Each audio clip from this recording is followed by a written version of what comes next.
Avez-vous déjà réfléchi à ce qui se passe réellement lorsque vous devenez inaccessible? Nous ne parlons pas ici d'arrogance ou de supériorité, nous parlons de paix intérieure, de force qui vient de l'intérieur et d'un esprit qui ne se laisse pas facilement ébranler par les critiques, les compliments ou les attentes extérieures. Michel de Montaigne, l'un des plus grands penseurs de la Renaissance, a consacré sa vie à comprendre la nature humaine. Et il a découvert quelque chose de puissant, que la véritable liberté ne naît que lorsque vous devenez inaccessible. Dans cette vidéo, nous allons explorer ce que cela signifie réellement et ce qui commence à changer dans votre vie lorsque vous atteignez cet état numéro 1. Vous cessez d'être contrôlé par les autres. Lorsque vous devenez inaccessible, l'un des premiers changements les plus puissants qui se produisent est le suivant. Vous cessez enfin d'être contrôlé par les autres. Et nous ne parlons pas seulement des personnes autoritaires ou manipulatrices, mais de quelque chose de plus subtil et de plus profond. Le besoin constant d'approbation, la peur de la critique, le désir d'être accepté. Michel de Montaigne disait que la plus grande chose au monde est de savoir qu'on s'appartient. Et lorsque vous apprenez cela, quelque chose change en vous. Vous cessez d'agir pour plaire, pour impressionner ou pour vous conformer à des normes qui n'ont jamais eu de sens. Vous commencez à prendre des décisions basées sur votre vérité et non sur les attentes des autres. Les critiques qui vous blessaient auparavant ne sont plus que du bruit de fond, et les compliments qui vous remplissaient de vanité ne sont plus que des observations passagères. Vous comprenez que vivre à la merci de ce que les autres pensent, c'est vivre dans une prison invisible. Lorsque vous vous libérez de cela, votre présence change. Vous parlez moins, vous observez plus et vous agissez avec fermeté. Ce n'est pas de la rébellion, c'est de la souveraineté intérieure. À partir de ce moment, personne n'a plus le pouvoir de contrôler vos émotions avec un mot, un regard ou un jugement. Vous prenez le volant de votre vie, et cela effraie ceux qui sont habitués à vous voir vous modeler pour vous adapter au moule des autres.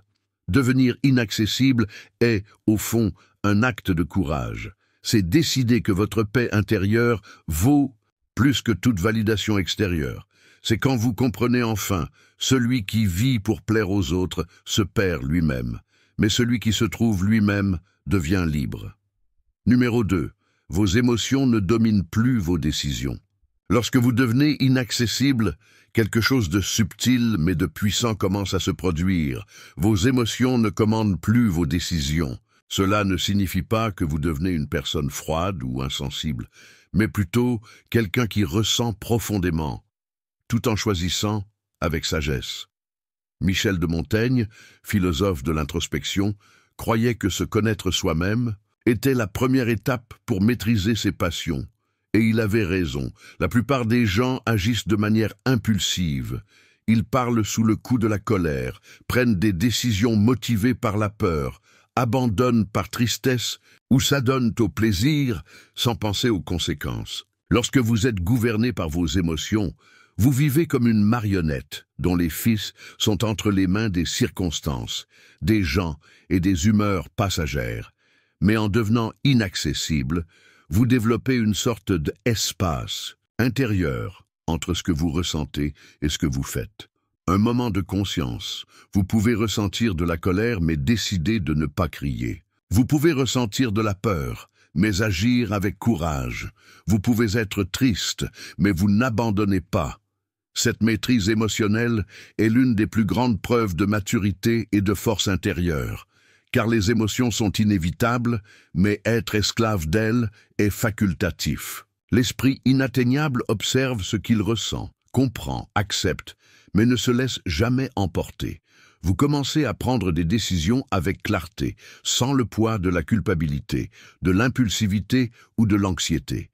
Et cela change complètement le cours de votre vie, car les décisions façonnent les destins et lorsqu'elles ne sont pas contaminées par le manque de contrôle émotionnel, vous commencez enfin à agir avec fermeté, conscience et vérité.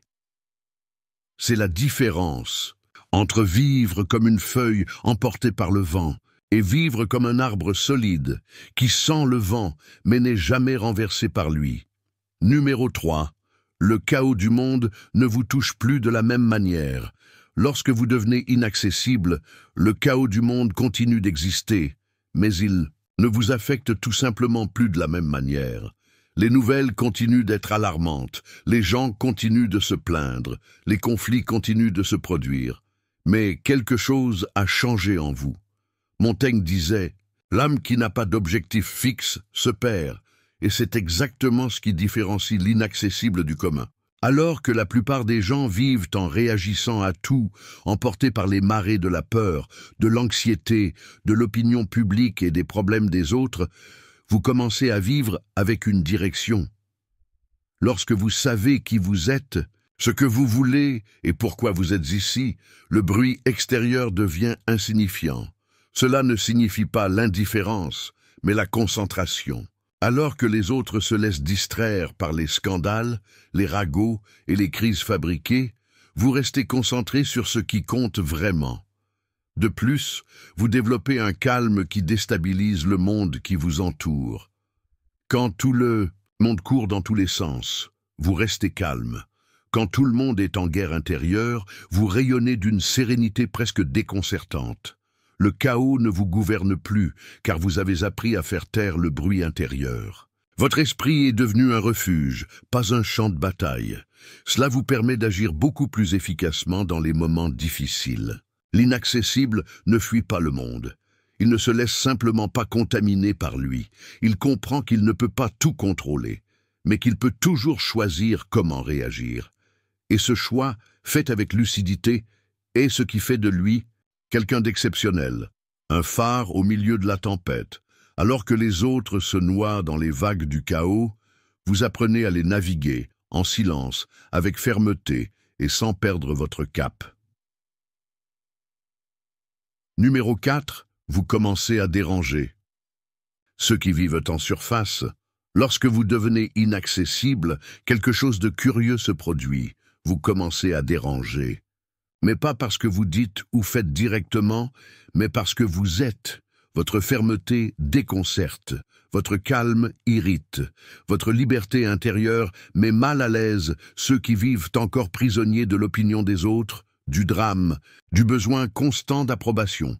Michel de Montaigne disait « C'est un signe de grandeur que de ne pas se soucier de la grandeur ». Lorsque vous atteignez cet état, vous n'avez plus besoin de vous mettre en avant, ni de rivaliser, ni de rechercher la validation. Et c'est exactement ce qui blesse l'ego de ceux qui vivent encore à la surface. Votre existence devient un miroir, et tout le monde n'aime pas ce qu'il y voit. Les personnes qui vivent d'apparence, qui sont façonnées par les tendances, qui changent d'avis pour plaire, se sentent menacées par ceux qui sont authentiques, centrés et émotionnellement indépendants. Parce que vous prouvez, sans dire un mot, qu'il est possible de vivre différemment. Et cette vérité silencieuse dérange. On s'attend à ce que vous réagissiez avec colère, que vous cherchiez à vous venger, que vous entriez dans le jeu. Mais vous ne réagissez pas, vous continuez simplement votre chemin. Et cela frustre encore plus. L'inaccessible n'a pas besoin de gagner des débats, ni d'attirer l'attention. Il est tellement concentré sur son évolution intérieure que l'extérieur devient insignifiant. Et cela pousse beaucoup de gens à s'éloigner ou à attaquer. Mais cela révèle aussi quelque chose de libérateur. Lorsque vous dérangez les superficiels, c'est le signe que vous touchez des profondeurs que peu ont le courage d'explorer.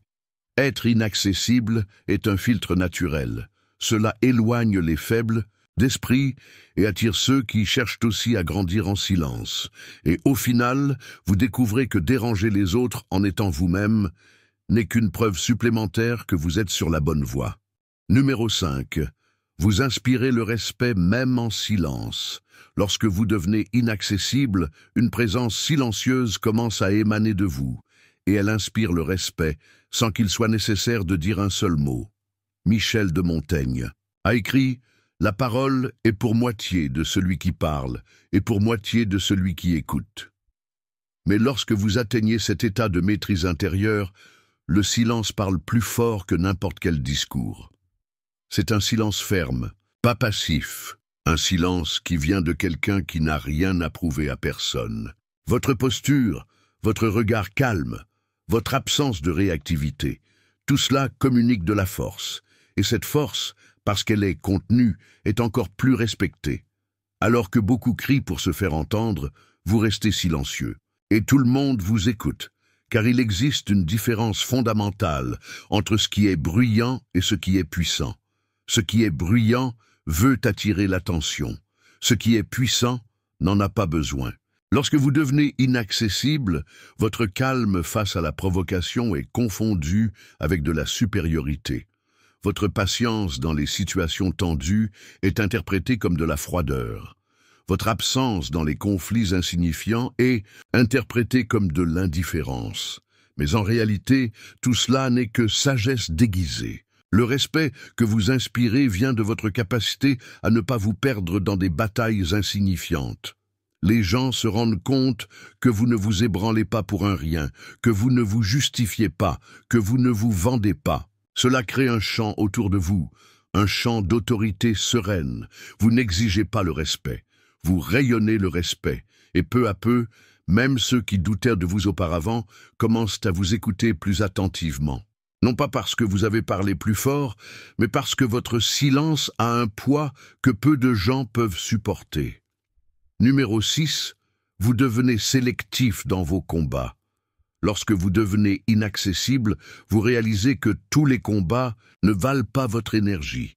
Vous devenez sélectif, non par lâcheté, mais par sagesse. Michel de Montaigne disait « Il est plus facile de supporter la misère que l'ennui ».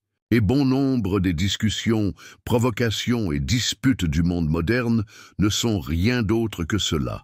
De l'ennui pur déguisé en urgence. Lorsque vous êtes émotionnellement réactif, vous voulez répondre à tout, contester tout, prouver votre point de vue à tout prix. Mais en atteignant cet état de fermeté intérieure, vous apprenez l'art de choisir, où faire entendre votre voix, où affirmer votre présence, et surtout, où vous retirer en silence.